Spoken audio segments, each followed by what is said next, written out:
إن الحمد لله نحمده ونستعينه ونستغفره ونستهديه ونتوب إليه ونعوذ بالله من شرور أنفسنا وسيئات أعمالنا من يهده الله فلا مضل له ومن يضلل فلا هادي له أشهد أن لا إله إلا الله وحده لا شريك له وأشهد أن محمدا عبده ورسوله يا أيها الذين آمنوا اتقوا الله حق تقاته ولا تموتن إلا وأنتم مسلمون يا أيها الناس اتقوا ربكم الذي خلقكم من نفس واحدة وخلق منها زوجها وبث منهما رجالا كثيرا ونساء واتقوا الله الذي تساءلون به والأرحام إن الله كان عليكم رقيبا يا أيها الذين آمنوا اتقوا الله وقولوا قولا سديدا يصلح لكم أعمالكم ويغفر لكم ذنوبكم ومن يطع الله ورسوله فقد فاز فوزا عظيما أما بعد kaum muslimin, bapak-bapak, ibu-ibu rahimakumullah wa azakumullah, kembali kita menghaturkan puji dan syukur kehadirat Allah Subhanahu wa taala atas segala nikmat yang Allah berikan kepada kita, baik nikmat lahir maupun nikmat batin. Lahiriah yang kita rasakan, kita sehat walafiat, Allah cukupkan segala kebutuhan kita, sandang, pangan, papan, ya, bahkan kendaraan kita. Alhamdulillah alladzi bi ni'matihi tatimmu shalihat. Kemudian Allah Subhanahu wa taala juga berkenan mencukupi kebutuhan batin kita berupa Islam yang baik, keimanan yang benar. Kemudian dengan modal inilah kita melakukan kebaikan-kebaikan yang tidak dilakukan oleh orang-orang pada umumnya. Tidak setiap Muslim otomatis melakukan kebaikan. Tidak setiap orang yang mengaku beriman otomatis mampu membuktikan keimanannya. Oleh karenanya, dalam satu hadis, ya, Rasulullah sallallahu alaihi wasallam, "Innallaha yu'ti ad-dunya ila man yuhib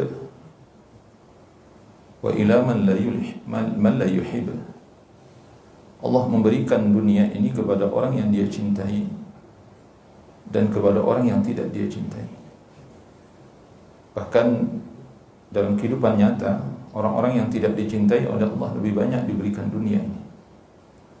Dan nikmat dunia lebih banyak diberikan oleh Allah Subhanahu wa taala kepada orang-orang yang tidak dicintai. Dan nikmat dunia yang diberikan oleh Allah kepada kita itu ada dua kemungkinan. Pertama, Allah berikan dengan keridhaan. Yang kedua, Allah berikan itu dengan kemurkaannya. Jadi tidak otomatis, ya, kalau kita dimudahkan oleh Allah, itu kemudahan itu berupa keridhaan dari Allah. Tidak bisa kita mengatakan begitu. Jadi ketika ada seseorang disulitkan urusannya, yang satu dimudahkan urusannya, yang dimudahkan ini langsung kita katakan bahwa ini Allah ridha kepadanya, belum tentu. Kalau itu untuk urusan dunia. Karena betapa banyaknya orang-orang kafir dimudahkan oleh Allah Subhanahu wa taala. Apakah Allah ridha kepada orang kafir? Saya mau tanya, Bapak Ibu, Allah ridha enggak kepada orang kafir? Enggak ada keridhaan Allah. Allah murka kepada mereka. Karena dosa mereka yang paling besar itu tidak mengakui Allah sebagai Tuhannya. Mereka tidak menyembah Allah, tidak mengakui Allah sebagai Rabbul Alamin, sebagai ilahun wahid. Mereka tidak mengakui la ilaha illallah. Itulah dosa mereka yang paling besar yang membuat Allah murka kepada mereka. Nah, kalau Allah murka kepada mereka, kenapa Allah gelontorkan dunia ini? Itulah yang kita katakan bahwa kalau dunia ini diberikan oleh Allah kepada seseorang, itu ada dua kemungkinan. Allah ridha, Allah murka. Nah, ketika Allah Subhanahu wa ta'ala memberikan dunia ini dengan kemurkaannya, itu apa namanya? Istidraj. Alhamdulillah. Ini penting, Pak, memahami hal yang seperti ini. tapi tidak dengan nikmat agama, nikmat akhirat. Allah pasti memberikannya dengan keridhaan.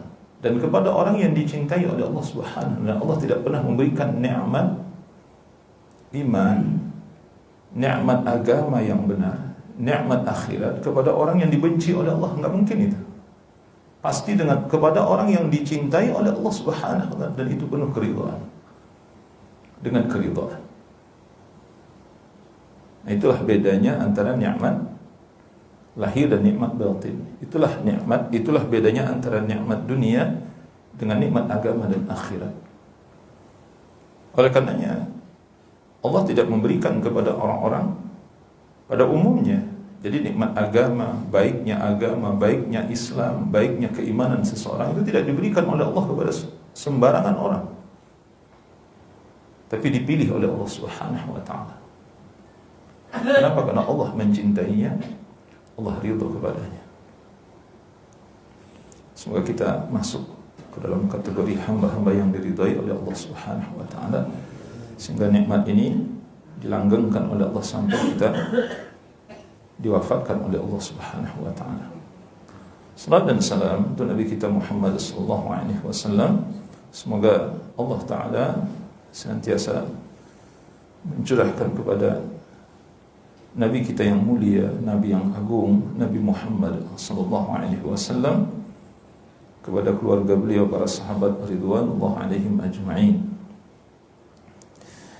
Bapak, ibu-ibu rahimakumullah wa a'azzakumullah. Pada kesempatan ini kita melanjutkan pembahasan kita setelah membahas tentang makna dari dua kalimat syahadat yang kedua, yakni Muhammadur Rasulullah. Ya, sebenarnya ini terkandung syarat dan makna di dalamnya. Sudah kita bahas, saya tidak mengulang kembali ya apa yang kita sudah bahas. Makna yang disebutkan oleh para ulama dari Muhammadur Rasulullah atau wa asyhadu anna Muhammadar Rasulullah, yang pertama adalah ta'atuhu fi ma'amar. Ketika kita mengucapkan dua kalimat syahadat itu, seakan-akan kita berjanji, kita bersumpah, kita benar-benar ingin melakukan apa itu. Pertama adalah patuh taat kepada seluruh apa yang diperintahkan oleh Rasulullah SAW. Itu makna dari wa asyhadu anna Muhammadar Rasulullah. Ini makna yang pertama. Seakan kita berjanji, kita bersumpah bahwa akan mematuhi Rasulullah SAW di dalam setiap apa yang diperintahkan oleh beliau. Yang kedua maknanya adalah tasdiquhu fima akhbar. Kita membenarkan semua apa yang dikabarkan oleh beliau. Semua yang dikabarkan oleh beliau, baik itu perkara-perkara yang masa lampau maupun perkara-perkara masa yang akan datang. Ya. Kalau yang sifatnya nyata dalam kehidupan kita sehari-hari, ya itu mungkin mudah kita untuk mempercayainya. Tetapi perkara-perkara yang lampau, di mana beliau juga belum hidup pada saat itu, kemudian perkara-perkara yang akan datang di mana beliau sudah diwafatkan oleh Allah Subhanahu wa ta'ala, kita wajib membenarkan semua perkataan beliau, pengkhabaran beliau terkait dengan perkara-perkara gaib ini, baik itu yang terjadi di masa lampau maupun terjadi masa yang akan datang. Karena setiap apa yang keluar dari mulut beliau adalah wahyu yang Allah wahyukan kepada beliau. Wa ma yantiqu 'anil hawa in huwa illa wahyu yuha.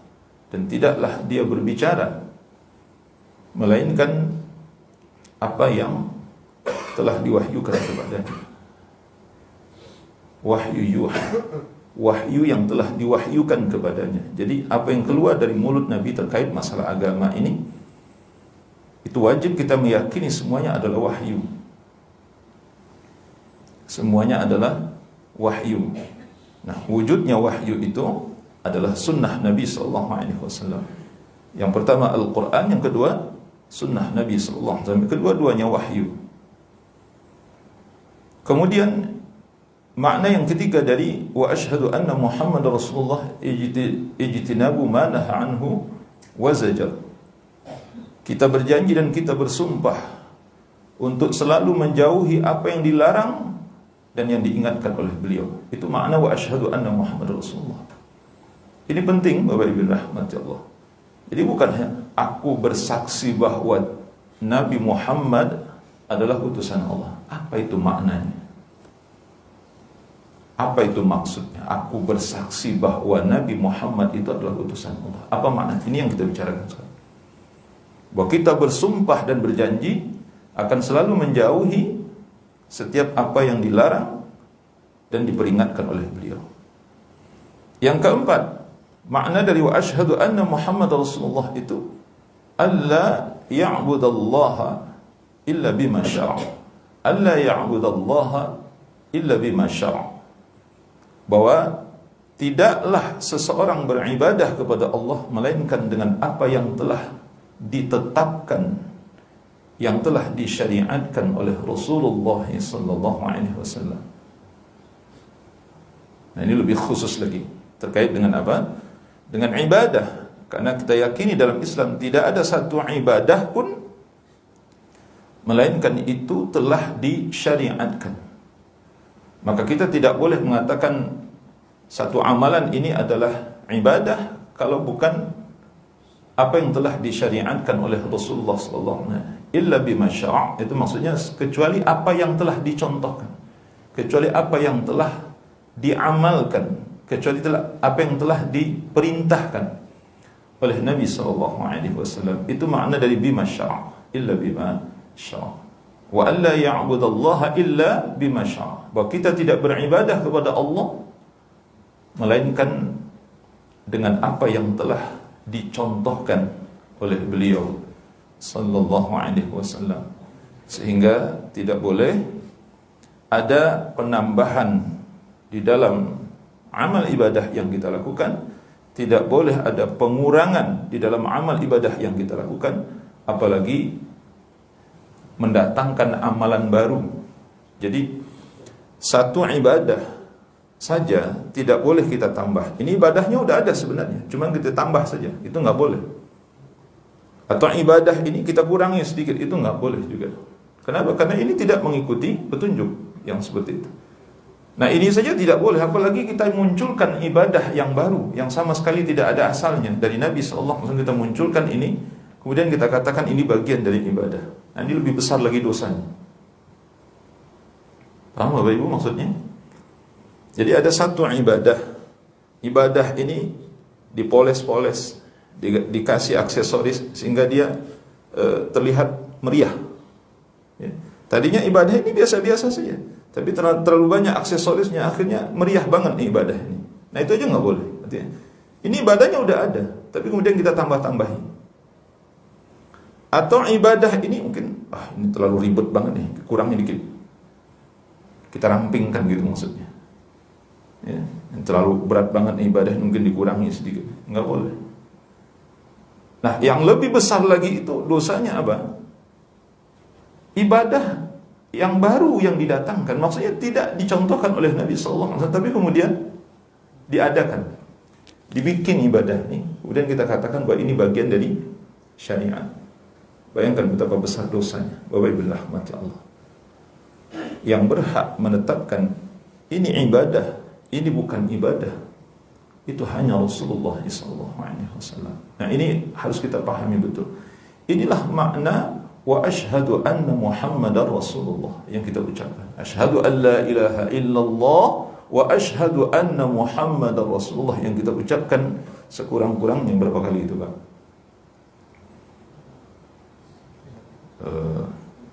Zuhur, asar 2 kali, isya 2 kali, maghrib 2 kali, subuh sekali. Berapa itu? 9 ya. 9 kali sekurang-kurangnya kita bersyahadat. Itu sekurang-kurangnya. Nanti kalau kita sholat sunnah, qobliyahnya 4 rakaat, ba'diyah zuhur 2 rakaat, ba'diyah maghrib 2 rakaat, ba'diyah isya 2 rakaat, qobliyah subuh 2 rakaat. Nanti tambah lagi qobliyah asar, misalnya Bapak Ibu yang mendawamkan itu 4 rakaat. Misalnya ada nanti qobliyah maghrib yang ghairu muakkadah, qobliyah isya ghairu muakkadah. Berapa kali kita berjanji dan bersumpah kepada Allah dan Rasulnya sallallahu alaihi wasallam untuk mematuhi semua apa yang telah kita ikrarkan. Nah, inilah bentuk janji, Pak, sebenarnya. Jangan nanti, saya nggak pernah janji sama Allah, saya nggak pernah janji sama Rasul. Itu yang kamu ucapkan setiap salat itu apa? Jadi, Allahumma anta rabbi, la ilaha illa anta, khalaqtani wa ana 'abduk, wa ana 'ala ahdika wa wa'dika mastata'tu. Apa artinya itu? Ini doa apa ini? Sayyidul istighfar. Sayyidul istighfar. Dan ini di antara doa yang harus kita baca setiap pagi dan petang. Dan satu di antara bentuk zikir yang tidak pernah ditinggalkan oleh Nabi sallallahu alaihi wasallam untuk dibaca pagi dan petang. Ya Allah, Engkau adalah Tuhanku. Khalaqtani, Engkau telah menciptakan aku. Wa ana 'abduk, aku ini hamba-Mu ya Allah. Wa ana 'ala ahdika wa wa'dika mastata'tu. Aku berada di atas wa ana 'ala ahdika, aku berada di atas janji-Mu. Wa wa'dika mastata'tu. Aku berusaha untuk menepati janjiku. Aku berusaha untuk menyempurnakan janjiku kepadamu ya Allah. Itu mana? Wa ana 'ala ahdika wa wa'dika mastata'tu. Aku berada di atas janji dan sumpahku kepadamu ya Allah yang sedang aku jalankan saat ini, aku sedang berusaha untuk memenuhinya. Mastata'tu. Nah, itu sumpah. Jadi kalau kita katakan, Ustaz, di sini kan disebut saya ada buat janji nih sama, mana janjinya? Itu janjinya. Jadi dua kalimat syahadat yang kita ucapkan itu adalah janji kita kepada Allah Subhanahu wa taala dan kepada Rasulullah sallallahu alaihi wasallam. Dan ini akan dipertanggungjawabkan di hadapan Allah di akhirat nanti. Sudahkah kita termasuk orang yang menepati janji, ataukah kita ini termasuk seperti orang-orang Yahudi yang suka ingkar janji? Orang Yahudi itu terkenal salah satu sifat buruk yang ada pada orang-orang Yahudi adalah ingkar janji dan khianat. Ini salah satu sifat yang menonjol pada diri orang-orang Yahudi. Makanya jangan buat janji sama orang Yahudi, karena pasti mereka akan berkhianat. Pasti, Pak. Tidak ada satu janji pun yang dibuat dengan orang-orang Yahudi, pasti mereka akan mengingkar janji itu. Maka tidak ada satu pun janji yang telah dibuat oleh Allah dan Nabi-Nya dengan orang-orang Bani Israel, dalam hal ini adalah orang-orang Yahudi, melainkan semua dikhianati dan diingkari oleh mereka. Maka dalam Al-Quran, ya Bani Israel, udhkuru ni'mati allati an'amtu alaikum wa awfu bi'ahdi ufi bi'ahdikum wa iyaya farhabun. Itu panjang penjabaran oleh Imam Ibn Katsir dalam kitab tafsirnya. Tepatilah olehmu janjiku, tepatilah olehmu bi'ahdi, ya, aufu bi'ahdi, tepatilah janjiku, aku tepati janjiku kepadamu, kata. Ufi bi'ahdikum, aku tepati janjiku kepadamu, kata Allah. Nah, ini sebagai ungkapan sebenarnya Allah ingin katakan bahwa orang-orang Yahudi itu adalah orang yang suka mengingkari janji, sehingga diabadikan oleh Allah dalam Al-Quran itu. Bapak Ibu yang rahmati Allah Subhanahu wa ta'ala, semoga kita termasuk orang-orang yang menepati janji. Jadi kalau kita sudah berjanji, tepatilah janji itu. Baik, berikutnya kita membahas rukun imannya. Keyakinan ahlu sunnah adalah mengimani adanya rukun iman di dalam Islam. Ini yang kita hafal sejak dari kecil. Ada 6 rukun iman di dalam Islam sesuai dengan ayat Allah Subhanahu wa ta'ala dan hadis Rasulnya sallallahu alaihi wasallam. Yakni iman kepada Allah, beriman kepada para malaikat, beriman kepada kitab-kitab, beriman kepada para rasul, beriman kepada hari berbangkit, maksudnya hari kiamat, kemudian beriman kepada takdir.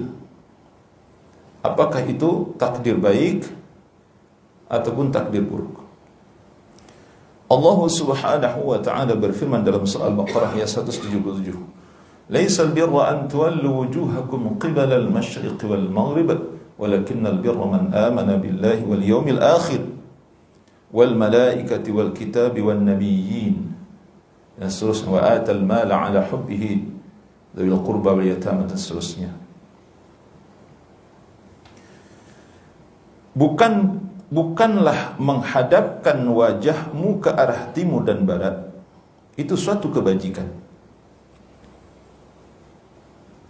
Akan tetapi hakikat kebajikan itu adalah engkau beriman kepada Allah, beriman kepada hari akhir, beriman kepada para malaikat, beriman kepada kitab-kitab, beriman kepada para nabi. Nah, di sini disebutkan cuma 5, dan memang kalau kita lihat di dalam ayat itu tidak ada yang lengkap 5, tidak ada yang lengkap 6. Adapun beriman kepada takdir itu kita dapati nanti dalam ayat yang lain. Di sini hanya disebutkan beriman kepada Allah, kepada hari akhir, kepada malaikat, kepada kitab, kepada para nabi, berarti 5. Nah, mana satu lagi beriman kepada takdir? Itu disebutkan oleh Allah Subhanahu wa ta'ala di dalam ayat yang lain misalnya. Di antara yang terdapat dalam surah Al-Qamar ayat 49 sampai ayat 50. "Inna kulla syai'in khalaqnahu biqadar." Sesungguhnya kami menciptakan segala sesuatu itu berdasarkan takdir. Jadi tidak ada satu pun yang diciptakan oleh Allah melainkan ada takdirnya. Kenapa dia diciptakan? Kemudian nanti apa yang dia jalani? Kenapa Allah menciptakannya, kemudian Allah memberikan takdir penciptaan terhadap dirinya itu. Ya, taubahnya seperti di dalam ayat surah Al-A'la yang kita baca misalnya, "Sabbihisma rabbikal a'la alladhi khalaqa fasawwa walladhi qaddara fahada." Apa artinya itu? Sabbihisma rabbikal a'la, bertasbihlah engkau terhadap Tuhanmu yang maha tinggi. Maka ini dalil untuk bacaan tasbih ketika kita sujud. Bapak Ibu rahmati Allah, subhana rabbiyal a'la, itu dalilnya ini. Subhana rabbiyal a'la, subhana rabbiyal a'la, subhana rabbiyal a'la. Dalilnya ini, salah satu di antaranya. Kemudian alladzi khalaqa fasawwa, yaitu yang telah menciptakan dan menyempurnakan penciptaannya. Artinya yang telah menciptakan seluruh alam ini, kemudian menyempurnakan penciptaannya. Jadi tidak ada alam ini yang tidak sempurna yang diciptakan oleh Allah Subhanahu wa ta'ala, seluruhnya sempurna. Kemudian walladzi qaddara fahada, apa artinya itu? Yang telah menetapkan takdirnya. Dia yang menetapkan takdirnya dan memberikan petunjuk. Setelah ditetapkan dengan takdir, kemudian dia memberikan petunjuk. Ya. Maka matahari diciptakan, kemudian ditakdirkan oleh Allah untuk apa? Kalau di siang hari dia muncul, sampai sore hari dia terbenam. Itu takdir Allah. Begitu seterusnya. Demikian pula dengan bulan. Bulan itu ketika awal munculnya kecil, terus sampai nanti di bulan sekian dia terang sekali, kemudian nanti meredup lagi kecil, begitu takdirnya, begitu seterusnya. Nah, kita ini juga begini, takdirnya bagaimana? Lahir kecil, lemah, miskin, fakir, tidak punya apa-apa, kemudian tumbuh besar, dewasa, yang tadinya akalnya nggak ada, kemudian mulai tumbuh, nah, kemudian menjadi cerdas, menjadi dewasa, menjadi tua, mati. Itu takdirnya. Siapa yang mengingkari takdir? Wa ma amruna illa wahidun kalamhim bil basar. Kata Allah, dan perintah kami hanyalah satu perkataan demi kejapan mata. Jadi maksudnya ini takdir Allah Subhanahu wa ta'ala. Jadi Allah menetapkan takdir itu tidak butuh waktu yang lama. Bapak Ibu rahmati Allah Subhanahu wa ta'ala. Namun di dalam hadis Nabi sallallahu alaihi wasallam sebagaimana diriwayatkan oleh Imam Muslim dari sahabat Umar bin Khattab radhiyallahu anhu. Ini yang sempat kita singgung sebelum-sebelumnya, Bapak Ibu rahmat. Ini hadis apa namanya? Hadis Jibril. Jadi kata Umar, ketika kami sedang duduk-duduk bersama Nabi sallallahu alaihi wasallam di alun-alun kota Madinah itu, tiba-tiba datanglah seseorang yang berpakaian putih, rambutnya hitam, ya. Kemudian tak terlihat sedikit pun ada bekas perjalanan dari orang ini. La ya'rifu minna ahadun. Tak satu pun dari kami yang mengetahui siapa orang ini. Pokoknya tiba-tiba dia datang saja, nggak tahu dari mana arah datangnya. Itu maksudnya, Pak. Ya. Jadi bahasanya di situ kata Umar, tiba-tiba dia datang. Itu nggak tahu entah dari atas, entah dari arah kanan, entah dari arah belakang, entah dari arah kiri, nggak, pokoknya tiba-tiba dia datang. Nah, dia sebutkan ciri-cirinya. Pakaiannya putih sekali, rambutnya sangat hitam, ya, tak terlihat kusut, tak terlihat kusam, tak terlihat lelah, tak terlihat letih di wajahnya. Pokoknya tidak ada tanda-tanda keletihan dari orang berjalan jauh. Padahal dia tidak diketahui oleh kami siapa orang ini. Tak ada satupun yang kenal. Kemudian dia bertanya kepada Nabi SAW. Sebelumnya kata Umar, dia sandarkan lututnya ke lutut Nabi.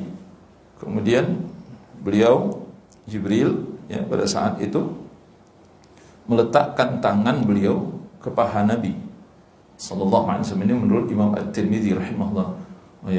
Wa yad'u yadahu ala rukbatihi. Jadi dia meletakkan kedua tangannya di atas paha Nabi sallallahu alaihi wasallam. Itu nanti ada penjelasan Syekh Ibnu Utsaimin rahimahullah taala tentang hal itu. Itu menunjukkan keakraban Jibril dengan Rasulullah sallallahu alaihi wasallam. Kemudian ditanyakan kepada saya, "Ya Muhammad, akhbirni 'anil Islam." Nabi menjawab, "Islam anta syahada an la ilaha illallah wa anna Muhammadar Rasulullah wa tuqimus shalah wa tu'tiyaz zakah wa tasuma Ramadan wa tahujjal bait in istata'ta ilaihi sabila." Kemudian dia tanya lagi, "Ya Muhammad, akhbirni 'anil iman." Nah, inilah yang menjadi landasan Bapak Ibu rahmati Allah. Iman, kata Nabi, al-iman an tu'mina billahi wa malaikatihi wa kutubihi wa rusulihi wal yawmil akhir wa tu'mina bil qadri khairi wa syarri. Kata Nabi sallallahu alaihi wasallam, iman adalah engkau beriman kepada Allah, engkau beriman kepada para malaikatnya, kepada kitab-kitabnya, kepada para rasulnya, kepada hari akhir, dan engkau beriman kepada takdir baik dan takdir buruk. Nah, ini sempurna.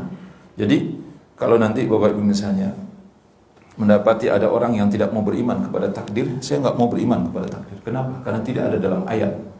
Berarti dia nggak baca Quran.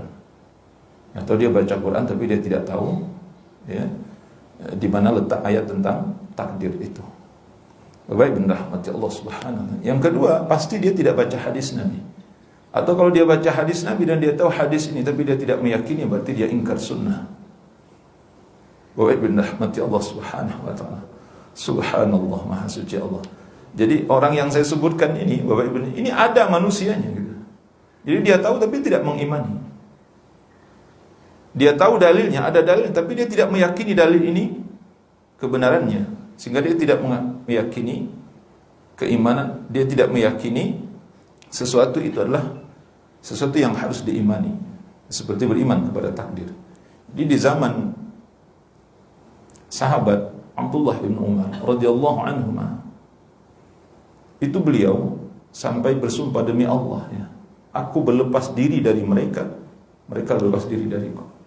Artinya apa? Ada orang-orang yang tidak percaya kepada takdir. Itu sahabat masih hidup ya pada saat itu. Ya, kalau saat ini Anda nggak tahu ada nggak orang-orang yang tidak percaya kepada takdir, ada atau tidak. Bisa jadi nggak percaya gitu kan. Dia nggak percaya kepada takdir.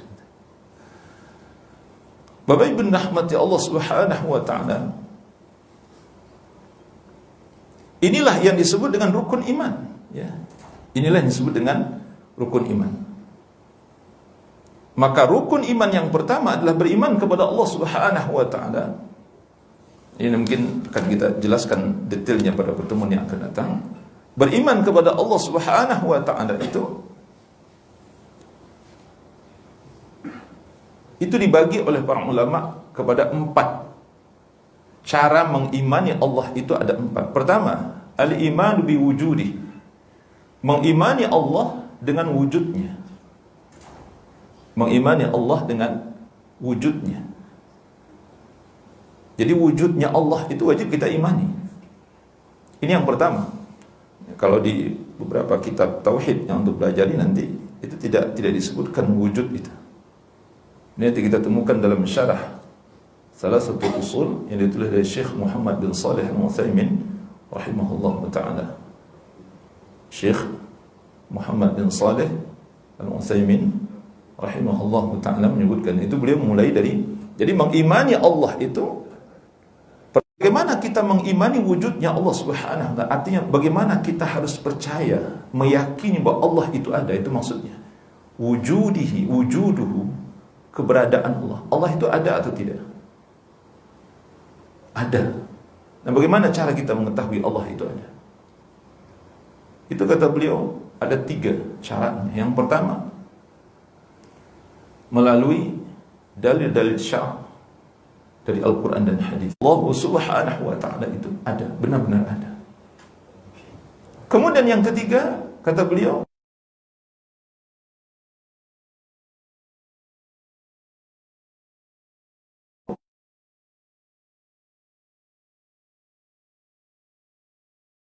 kalau bahasa kitanya lebih kepada logika. Ini kalau akal ini lebih kepada perasaan sebenarnya, perasaan dan hati. Itu. Jadi fitrah itu maksudnya itu lebih kepada perasaan dan hati. Itu lebih kepada hati sebenarnya. Secara hati kita, secara perasaan kita, perasaan yang halus, perasaan yang terjaga, perasaan yang masih bersih, pasti dia akan mengatakan bahwa Allah itu ada. Makanya para ulama mengatakan ketika seseorang lagi kesulitan, maka dia berdoa menengadah kemana? Ke atasnya. Dia merasakan Allah itu ada. Dia langsung merasakan itu dengan apa? Dengan fitrahnya mengatakan Allah itu ada dan Allah itu di atas. Al-ikhwah, ikhwan fiddin, rahimani wa rahimakumullah jami'an. Ini cara mengimani Allah Subhanahu wa taala. Kita berlindung kepada Allah, tidak mempercayai bahwa Allah itu ada. Karena nanti ada orang yang tidak percaya kepada keberadaan Allah itu.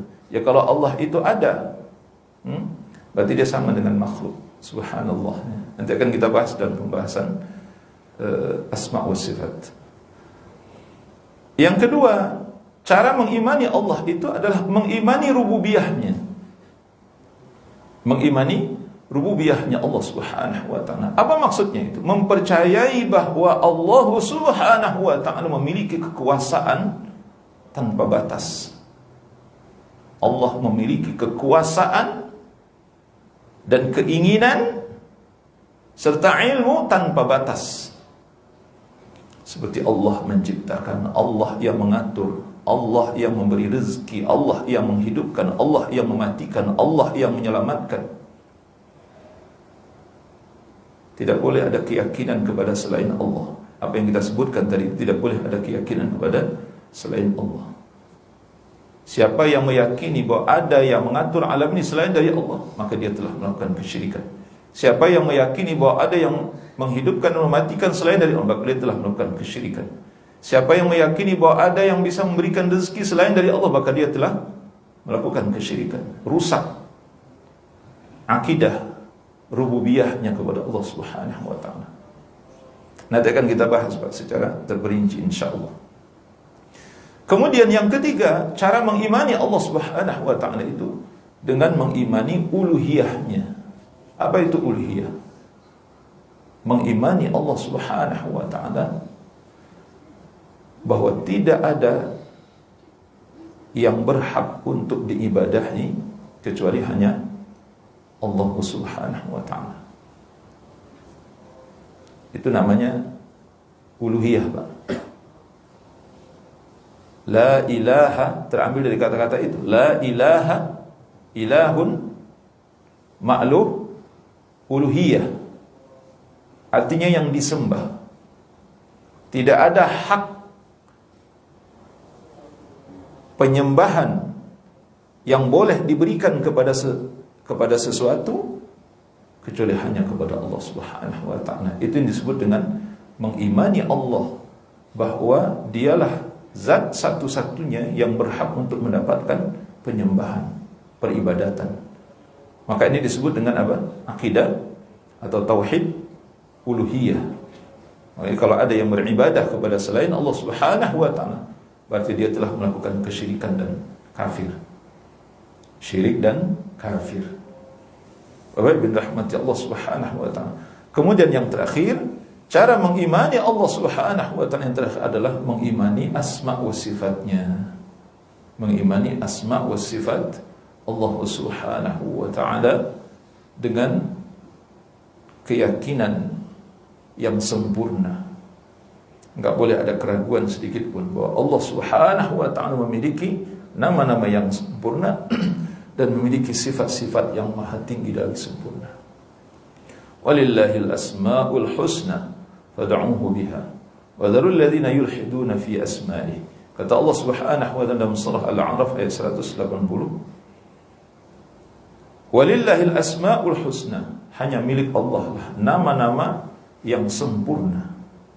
Nama-nama yang sempurna. Fad'uhu biha, maka berdoalah kalian dengan nama-nama Allah yang maha sempurna itu.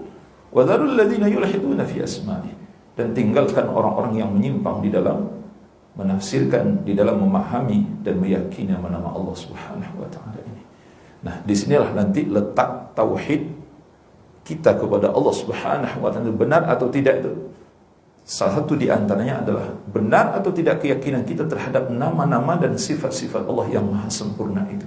Karena nanti ada kelompok-kelompok sesat, bahkan ini termasuk di awal-awal Islam ya, maksudnya setelah wafatnya para sahabat radhiyallahu anhum ajma'in, nanti muncul kelompok-kelompok sesat yang mengingkari asma wa sifat Allah Subhanahu wa taala, atau mereka yang mentakwil ya, atau mentashbih atau menta'til nama-nama dan sifat-sifat Allah Subhanahu wa taala. Subhanallah, maha suci Allah.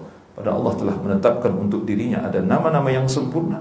Allah telah menetapkan untuk dirinya ada sifat-sifat yang sempurna. Tiba-tiba ada kelompok ya, sesat di dalam Islam mengatakan tidak ada nama-nama Allah, tidak ada sifat-sifat bagi Allah. Subhanallah, maha suci Allah. Nah, ini rusak akidahnya. Bahkan orang yang berlebihan dalam hal ini disebutkan oleh Imam Ahmad bin Hanbal adalah kafir ya, seperti misalnya Jaham bin Safwan. Jaham bin Safwan itu ini adalah dedengkotnya kelompok Mu'attilah. Mu'attilah ini maksudnya nanti akan kita jelaskan insyaallah. Mu'attilah ini maksudnya kelompok yang tidak meyakini dan tidak mengakui bahwa Allah itu memiliki nama dan sifat. Ketika ditanya kepada Imam Ahmad, bagaimana Jaham bin Safwan? Dia kafir, kata Imam Ahmad bin Hanbal.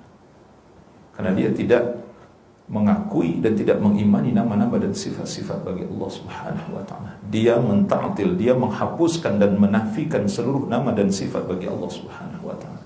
Na'udzubillah. Jadi bukan hanya sekedar kufur kecil, tapi juga kufur besar, kafir, maksudnya keluar dari Islam. Na'udzubillah. Nah, inilah 4 cara kita mengimani Allah Subhanahu wa taala, dan 4 cara ini nanti akan kita jelaskan pada pertemuan yang akan datang insyaallah.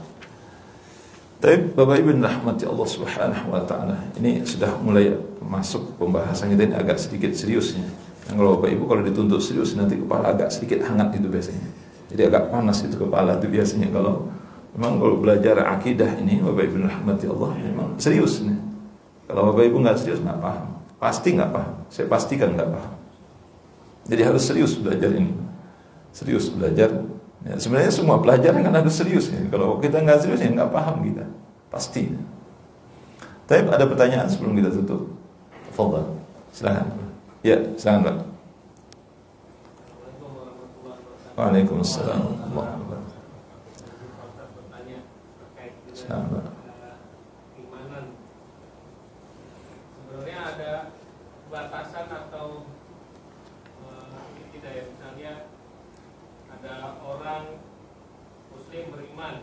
murtad, muslim beriman kembali, lalu murtad lagi.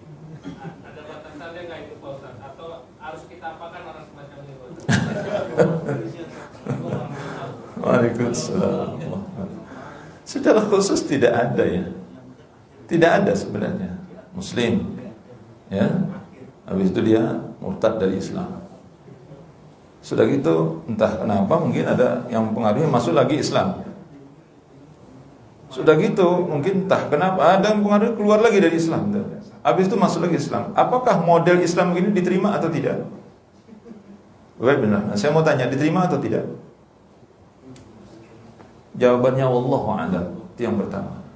Yang kedua, kalau orang ini misalnya kembali kepada Islam itu bersungguh-sungguh dengan hatinya, dia tidak bermaksud untuk mempermain-mainkan gitu misalnya, dia kembali ke Islam itu, insya Allah Allah terima. Sama dengan taubat Pak, sama taubat. Orang taubat berbuat dosa, habis itu dia taubat untuk sekian waktu lamanya, ya. Wa makasal masya Allah, dalam hadis disebutkan itu bolak-balik Pak, itu hadis riwayat Imam Bukhari. Kata Nabi sallallahu alaihi wasallam, ada seorang hamba dia berbuat dosa, kemudian setelah itu dia sadar, dia yakin bahwa dia memiliki Rabb yang mengampuni dosa, kemudian dia bertobat kepada Allah dengan taubatan nasuha. Diterima tobatnya? Diterima oleh Allah Subhanahu wa taala. Untuk sekian jangka waktu lamanya dia absen berbuat dosa. Setelah sekian lama, mungkin beberapa bulan, kecebur lagi berbuat dosa lagi. Dibuat dosa lagi.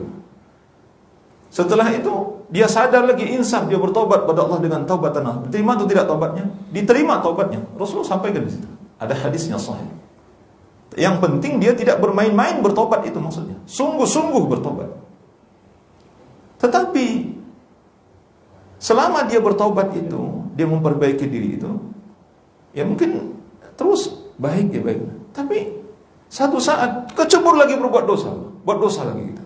Habis itu bertobat lagi dengan taubatan nasuha. Diterima tobatnya. Kata Nabi sebutkan itu, Allah terima tobatnya. Maka jawabannya adalah kalau dia sungguh-sungguh kembali kepada Islam, maka Allah terima. Allah terima gitu. Nah, tetapi jangan main-main kalau di negara Islam, Pak. Kalau di negara Islamnya berjalan hukum Islam, maka pemerintah Islam itu akan mengeksekusi seseorang yang bolak-balik itu. Kalau dia murtad dari Islam, maka itu dipanggil oleh ulil amri, oleh hakim, oleh eksekutor, disuruh bertobat. Kalau tidak mau bertobat, diberi waktu selama 3 hari. Kalau tidak, dipenggal lehernya. Itu makanya mungkin kalau di Indonesia bisa bolak-balik begitu, Pak. Nggak ada yang menggal leher kita kan? Seseorang tadinya Islam keluar karena menikah dengan non-muslim. Habis sudah gitu mungkin nggak ada masalah, akhirnya balik lagi ke Islam. Kemudian dapat masalah lagi, keluar lagi dari Islam, bolak-balik. Di Indonesia siapa yang larang? Di negeri kita ini, Pak, nggak ada yang larang. Bahkan itu nanti disebut apa namanya? Hak asasi kan? Itu hak asasi, Pak. Jadi jangan diganggu-ganggu. Orang kalau model begitu nanti coba aja kalau dikritik, kita yang kena. Itu. Kalau di Indonesia, Pak. Dan pemerintah tidak mempermasalahkan itu, terserah, itu kan hak asasinya dia. Subhanallah. Kalau di negara Islam nggak boleh begitu, Pak. Itu dipenggal lehernya. Kalau dia tidak mau bertobat selama diberi waktu 3 hari. Dalam beberapa penjelasan di antaranya Syekh Saleh Fauzan bin Fauzan hafizahullah ta'ala, beliau mengungkapkan pendapat para ulama juga, di antaranya Imam Qayyim rahimahullah ta'ala. Dikasih waktu 3 hari. Kalau tidak bertobat, penggal lehernya. Itu kalau dalam Islam. Gitu. Itu ada ijtihad hakim, ijtihad ulil amri di sana, supaya dia tidak mempermain-mainkan agama. Dan itu terlihat seperti mempermain-mainkan agama. Itu meremehkan agama yang seperti itu. Apa maksud kamu ya melakukan itu? Makanya dalam Islam nggak boleh main-main seperti itu. Nah, kenapa ditegakkan hukum seperti itu? Supaya orang tidak boleh bermain-main dengan Islam ini. Kalau Islamnya Islam yang benar itu maksudnya. Makanya kalau mencuri, potong tangan. berzina dirajam sampai mati kalau dia pernah menikah. Kalau belum pernah menikah dicambuk 100 kali. Kalau dia membunuh, dibunuh dia. Begitu dalam Islam, kan nggak boleh main-main itu dalam Islam. Tapi kayaknya di Indonesia ini tidak berlaku, Pak. Namun demikian kita tetap harus menjaga diri kita. Janganlah kita mempermain-mainkan agama ini. Ya, kalau orang bolak-balik begitu, itu maksudnya apa? Itu kan menganggap agama ini nggak ada artinya. Agama ini sesuatu yang remeh dan rendah. Kalau dia menganggap agama ini penting dan sesuatu yang mulia dalam hidupnya, nggak mungkin dia melakukan seperti itu. Ini kan orang menganggap agama itu barang mainan. Kalau satu kali dia butuh diambil, kalau dia nggak butuh ya dibuang aja. Satu kali butuh lagi diambil lagi. Subhanallah. Allah a'lam bishawab. Ya. Ada yang lain Bapak Ibu? Jadi kalau kita apain orang ini, kita nggak boleh ngapa-ngapain, Pak. Kita tidak boleh mengeksekusinya. Itu yang berhak mengeksekusi adalah pemerintah. Ini akidah, ini pelajaran akidah ini, Pak. Jadi untuk eksekusi, misalnya ada yang melakukan maksiat, kemudian kita eksekusi misalnya. Ada yang berzina misalnya, kemudian kita rajam sampai mana? Nggak boleh, itu dosa besar, bukan urusan kita, bukan tugas kita, bukan hak kita untuk mengeksekusi. Itu pemerintah.